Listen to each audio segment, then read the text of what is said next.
Okay. Wait, we can't see us. Okay. Hi. Are we on? Yes. Okay. Hi, guys. Hi, Welcome. everyone. I'm Erica. I'm Adina. I'm one of the nurse practitioners here in Advanced Injectors. Yes, and I'm Gayane, one of the consultants here, and we're here to answer some questions. So thank you for joining us today and taking some time out of your evening to talk injectables. We're going to start off with a few questions. Our first one is, can I do Daxxify for lip flip? And yes, you can. We can inject this muscle around the lip. It's called the orbicularis oris. We can inject it with any neurotoxin, but with Daxxify, you could possibly see a result sooner. Since Daxxify is a very pure neurotoxin, you see those results really quickly. I know I saw my results for my neurotoxin with Daxi within 24 hours, which is really awesome. Nice. That's a nice perk. It's a cute little baby sticks. Okay, and right now, if you guys are interested, you guys probably saw that pop up. If you want to be contacted for a consultation, just hit yes, and that little box will go away. Okay.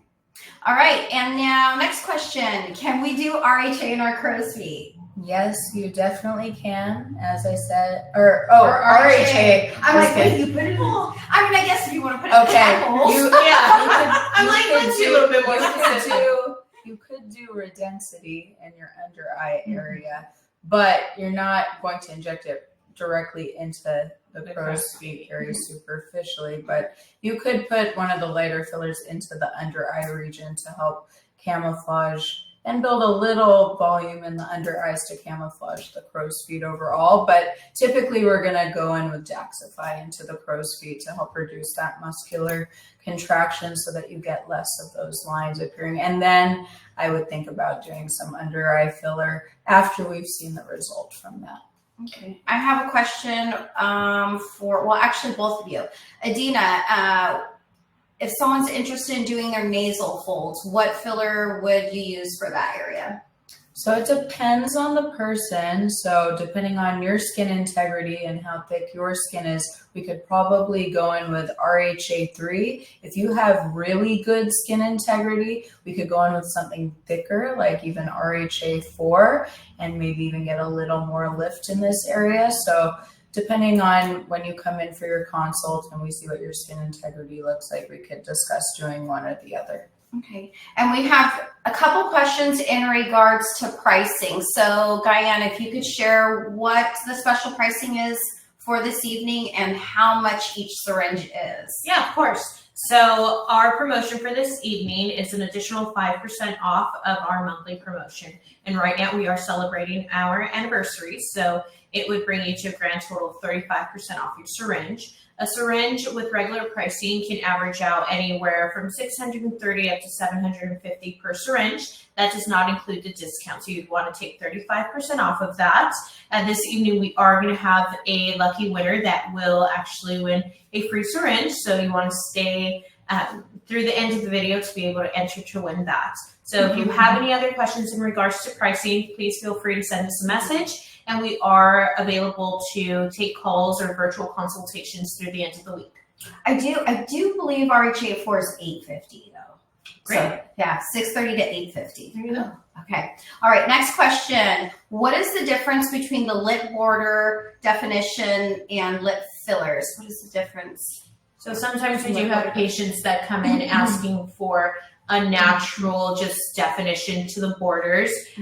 Adina would be able to speak a little bit clearer on that in regards to the injecting technique. Sometimes we have patients that come in and they'll just do what they want, a natural look, and that's where you go in with a 2 or your choice of filler and kind of do cannula work with that. Right. So if you want general hydration and volume, then we're going to go into the whole body of the lip. Some people just want like just a little zhuzh, like you're doing some other filler. Maybe we're doing like, you know, the perioral lines, and you just want a little bit of that redensity in the actual border of the lip. And we can do that so that it looks very subtle and just slightly hydrated.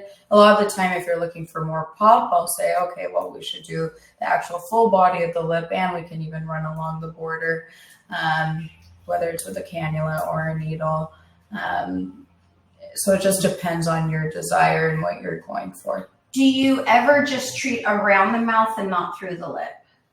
It is very seldom that I will only do around the mouth. Like if someone says, okay, I have all these smoker lines, and even if you're not a smoker, sometimes you get these little lines over time as we age around the mouth. A lot of it is not only because you're losing that elasticity and collagen, we're actually losing volume. We're losing a lot of hydration in that area. So I will often recommend that we fill the lip up a little bit and then fill in these lines, because what will happen if I only fill in these lines, you can end up with a kind of Homer Simpson look, which we don't want. And we want it to look nice, natural, and all balanced and flow together. I love Homer Simpson. She does. Oh my gosh. I get that question frequently where patients will say, well, I don't want anything in the actual lip itself. And being able to educate you is the importance of being able to come in and meet with a consultant or your provider so that we can really explain to you. It's not so much of building that volume, that plump that a lot of patients refer to. It's just about rehydrating and rejuvenating your natural look. So I know that for me, one of the biggest things that I do when I'm consulting is I'll have them turn to their profile so I can really get a true look at their side profile to see what's obtainable and what's realistic for them. Great. Another one, do you have to dissolve, this is going to be a 2-in-1 for you. Do you have to dissolve other fillers before you go in with RHA? So if they have something underneath, and can you mix them? So if it's not an RHA product, what's your standard or your go-to? Yeah, tricky. I think it depends. So it depends how long that filler has been there and if you've had any reactions with it. It could be that, okay, I had filler like years ago and, you know, I don't really even see much in my lip. It could potentially still have traces of filler in the lip. If it's been years and there hasn't been anything going on, it doesn't bother me to place RHA in the lip. If it's been more recent, RHA is structured more like your own hyaluronic acid in your body, and you might, some of the fillers that already do exist before RHA can be a little more inflammatory. RHA, even though it is a little more natural, we don't want the body to have an inflammatory effect. You can, in my opinion, I think it's fine to mix them depending on what layers we're treating. So let's say I want to do a, Juvederm Voluma deep into the deep fat layers of the cheek, and I want to do RHA 4 subcutaneously so I get just a nice, very smooth, beautiful, volumized cheek, but also kind of make up for some of the fat loss that's deep underneath the muscle. I would be comfortable doing that.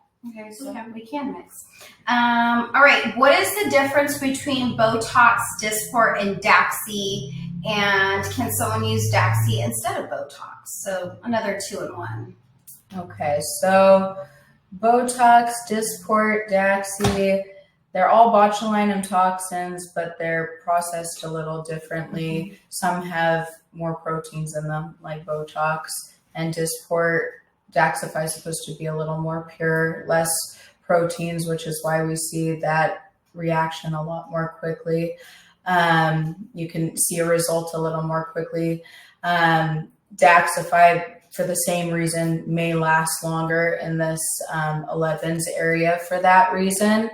Also, molecular weights can be a little different.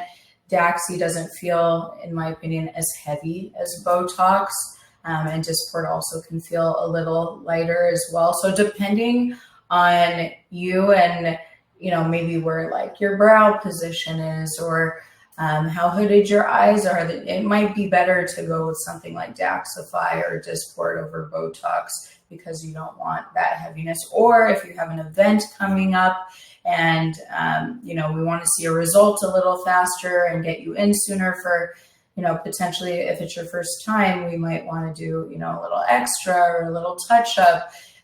It might be better to go with Daxxify because you're going to see a result sooner and we're going to have more of an idea of what that treatment is going to look like rather than waiting 7 to 10 days for Botox to onset and the 2 weeks and maybe more for it to finally settle in. So we can sometimes get a better idea with Daxxify as to what your treatment course is going to look like earlier.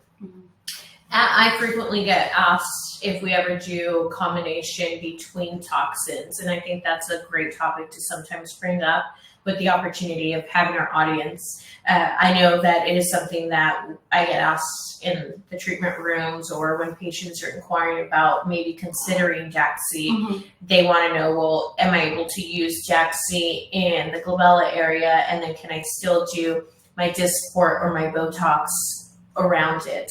How do you feel about combining toxins? I do it if it's requested. It's not my preference. Okay. I would rather use one neurotoxin. I do think that exposing yourself to multiple neurotoxins at once does give the body an opportunity to possibly build antibodies against multiple toxins, because I want you to have as many options as possible in the future, and not to be like, oh, okay, well, here's 2 different toxins at the same time. I will do it upon request, just because, yes, it is this area that can last up to 6 months. And a lot of people are already like, oh, I like the way Dysport feels on my forehead, around my eyes. And so I'm like, okay, well, as long as you understand, like, we're exposing your body to multiple toxins at the same time, you could build up antibodies against, both of them eventually. And we only have, one. So many. Other. So, yeah. It's very rare. It's probably in 1 to 2% of the population, but it could be. It could be. It could be. So I would try to stick to one and stick with that one. And then if you're going to move on to another one, then stick to that one. All right. We have a question in regards to the price difference between Botox and Dysport. Gayane, this would be you. Okay. So it really just depends what you are looking for. Daxi is an investment, and as Adina shared, it is a treatment that is going to give you a little bit more longevity. That is what it's designed to do. So when we're having that discussion with patients, I really like to pinpoint on what is it that you're looking for. Are we looking for our investment, or are we looking for our outcome? It is a dosage. It is a product that is designed to really allow your provider to see how many units you're going to need for each treatment area or zone. So it really does vary. It can be anywhere from a $2 difference between Dysport or Botox. It's going to depend on the packaging. This month we do have promotions on it as we are anniversarying our promos. So you can get big discounts and get it at a lower discount when you purchase in bundles of 40 or more. Next question. What would you use to help lift the saggy marionettes? So these right here are my marionettes. I was told Botox to lift and not much of filler. Is that true? What do you think for marionettes? Okay, so it also depends from person to person. So some people do actually have a good amount of volume loss in this area, but you may also have volume loss up here. And so it may be a full face approach that we need to do, or we need to revolumize the mid face, and then we might need to revolumize this area right in front of the marionette. We might need to go back into the jawline with some RHA. So from person to person, it can vary. If they told you maybe not to do filler, it could be that, you're just having a little bit of a crease coming down in this area, and it's because that muscle is pulling down and it's causing that cinching of the skin in this area. So we could just put a little Daxxify or Botox to inject in that area and help lift it up. Is that what you were just suggesting for me? No, it was for me.